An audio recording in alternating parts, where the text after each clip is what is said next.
Good people and Eagle fans, Mark Holmes here, and as always, I want to say thank you all for watching, commenting, subscribing, and being part of the Joe Boo Sports Report.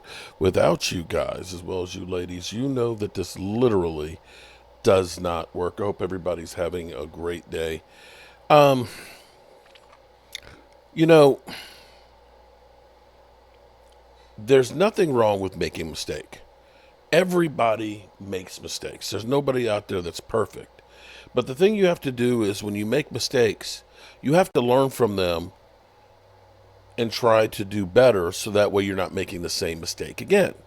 That's ideally what you want to do. This is where I literally, it's like talking to your kids, okay?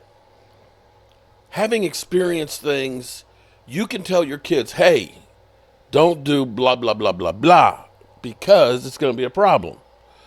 And of course, they're going to look at you like, oh, man, what you talking, man? Just get away from me, man. You don't know what you're talking about, right? And they have to learn for themselves. Hopefully, when they learn things, they end up doing better in the future.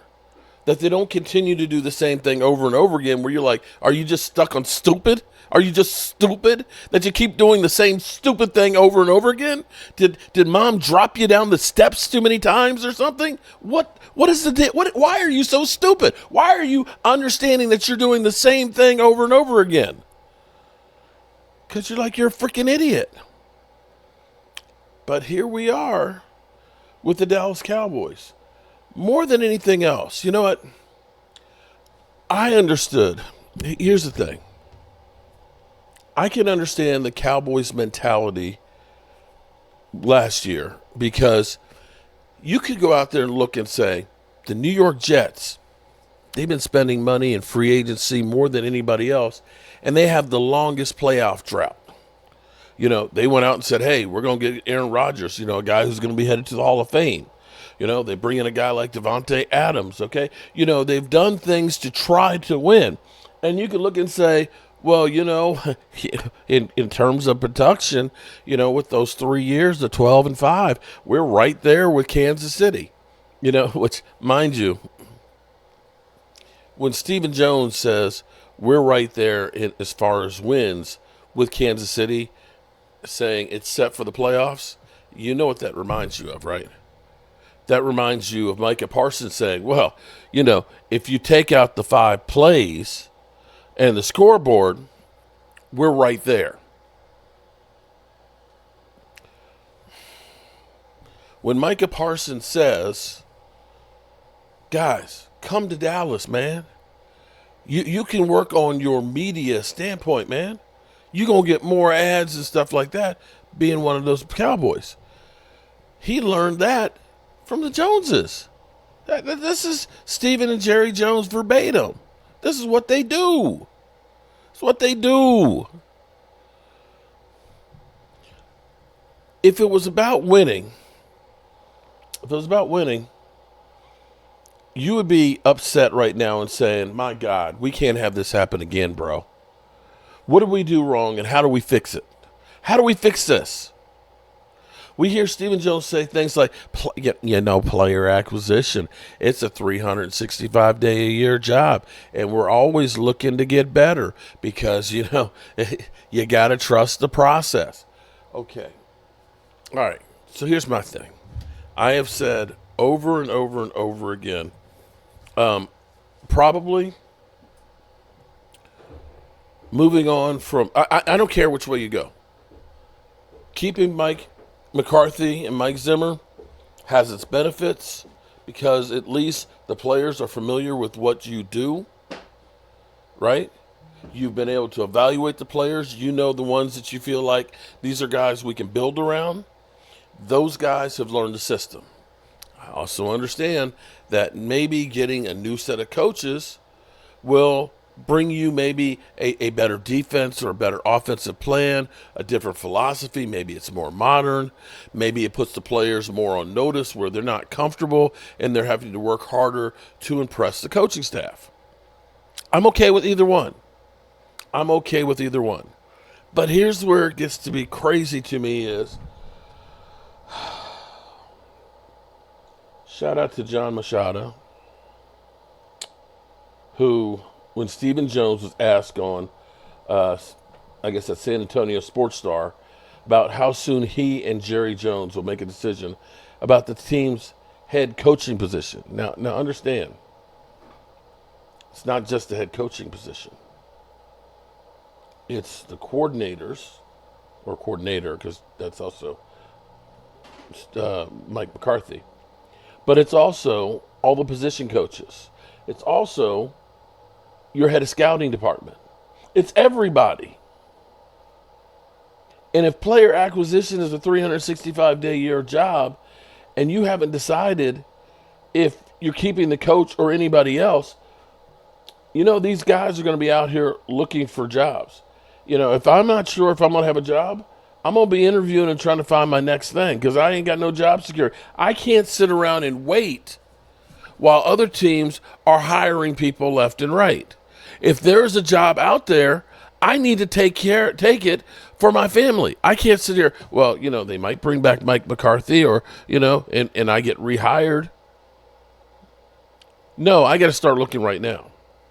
So, he says, we've been so focused on this season that we haven't really thought about it in terms of timing. Obviously, Mike McCarthy and his staff have done a hell of a job for us. Well, we'll really sit down and we'll go over that. But in terms of starting to set a timeline, schedule, and those type of things, in terms of when we'll make decisions, we haven't gotten to that point.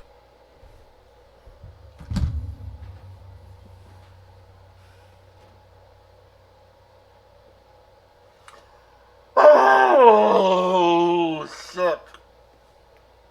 Guys, it would be different if your coaches were under contract. Because, see, here's the thing. You might recall that last year when Dan Quinn left, he took coaches with him.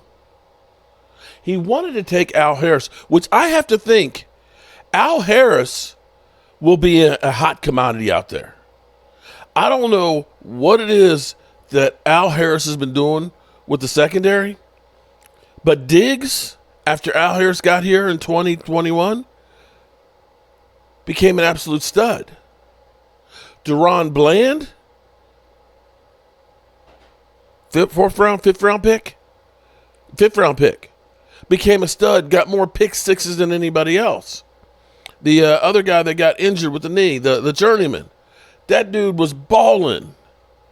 That guy seems to have a way of taking care of guys that are no names in the back end. You don't think that some of these other teams might look and say, Al Harris, we're ready to elevate you to become maybe a coordinator. Maybe we'll take you as a coordinator. You think he's going to sit around and wait for the Joneses to decide whether or not Mike Zimmer or Mike McCarthy are coming back? He's not under contract.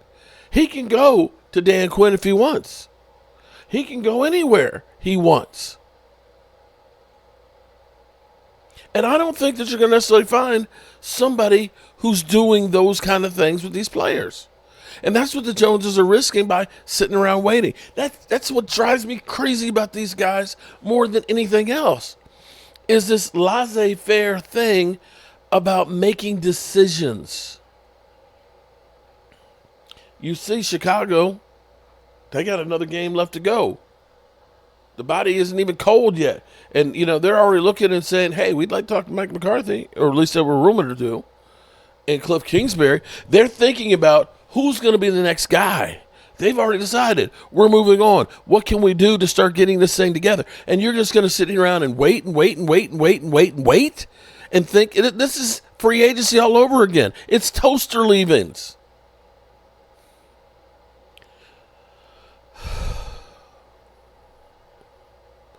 An organization that's really that increased their revenue or their value by $500 million from 23 to 24. $500 million.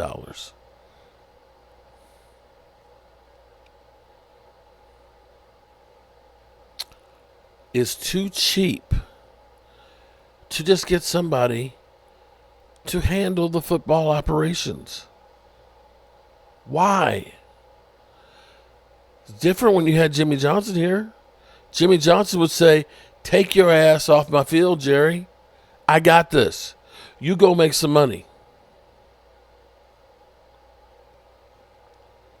Don't expect anything to be different with the Cowboys. Stephen Jones, Jerry Jones, man, they're killing me, man. They are freaking killing me. We'll have to sit down. Okay, that's bullshit. You've seen the body of work. You knew when you came in here this season and didn't give him an extension that you had questions. And you're going to sit here and tell me you've gone all this time with the ups and downs of this season and all this stuff, that you've literally been patting the man on the back for the last 4 weeks and everything else, that you haven't made a decision? Well, we haven't really talked about it yet. So we're just going to make a gut decision. We're going to string this out. We're going to let him. Oh, he doesn't actually have to come in. I hope. You know what? In a way, I love the Cowboys and I want them to do well. But in a way, I kind of wish that every one of the coaches would just basically say, "You can take this job and shove it up your ass. I'm sick of the bullshit and I'm out of here." And it would be exactly what Steven and Jerry Jones deserve. I'm Mark Holmes, and well, I'm getting to the point where I don't know that I can take this shit anymore. Have a great night. Peace.